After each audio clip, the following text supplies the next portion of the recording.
Hello mathematicians, puzzlers, and other curious people.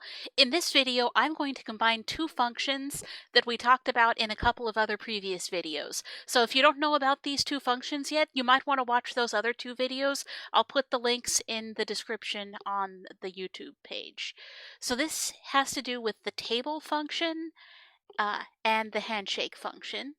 So the table function here tells you how many seats are around a certain number of a certain type of tables when you push them together a certain way. And again, if you're lost on that part, watch the other video first. And then this other function, the handshake function, tells you about how many handshakes would take place among a certain number of people. Now we're assuming as we go on to this next bit that there would be one person in each seat around the tables. So no empty spaces, no people sitting in each other's laps, just sitting in a chair the usual way, but all the way around at full capacity. So what if we want to know about the number of handshakes that would take place around a certain number of tables? Well, we can start with small numbers of tables by just using these charts here. So around one table, there would be 4 people, and then between 4 people we see right here, there would be 6 handshakes. So as a function of the number of tables, h of 1 would equal 6. Then h of 2, let's see, so there would be 6 seats, would be 15.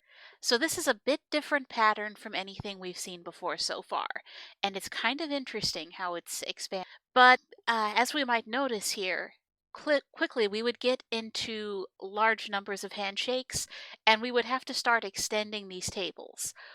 What we might want to try is to see if we can come up with a way of plugging these functions together.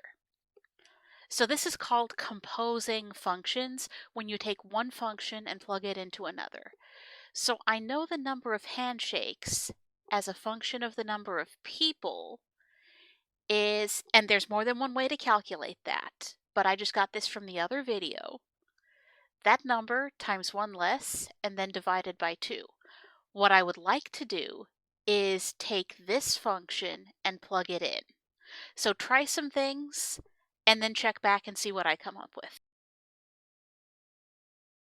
So what I'm going to do is take this function, h of p, and plug in that same p times p minus 1 and then divided by 2.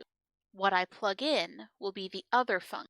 So it'll be h of s of t. So the number of handshakes that goes with the number of people that can be in the seat around t tables. So I'll just plug this function into the other. So 2t plus 2 times 2t plus 2 minus 1. Now this will work as it is, but it's ugly. So let's clean this up a bit. I see here, for example, that this set of parentheses is actually not needed because we're just adding these together and then subtracting something from them, and that's what we would do according to the standard order of operations if those parentheses were not. Well, then I see plus 2 minus 1. That's just if we just did a minus 1 in the first place. So then we'll have 2t minus 1 getting multiplied by 2t plus. Now we could stop here with those cleanups, and this would still be nicer to work with than what we had before. But if you happen to notice, we could factor off a 2 from this 2t plus 2, and the reason factoring off that 2 is significant is that gives us an option of what we can do next in the form of eliminating that common factor. So now we can rewrite this as just t plus 1 times double t minus 1. And that's a pretty good, tidy formula, but you might notice we can clean it up one more step by multiplying those polynomials together. Maybe you've seen this called FOILing. If you're not familiar with that method, you could double distribute or box it out, whatever you want. We would find very quickly that we end up with 2t, let's see, minus t, but then plus 2t, so plus t and then minus 1. Very easy to work with. Now, there's another notation for this. What I used before was plugging the s of t into the h function, and that works. Another way you can write this though is that little O thing that floats is pronounced of, so H of of means the same thing as this right here. It's just a different note.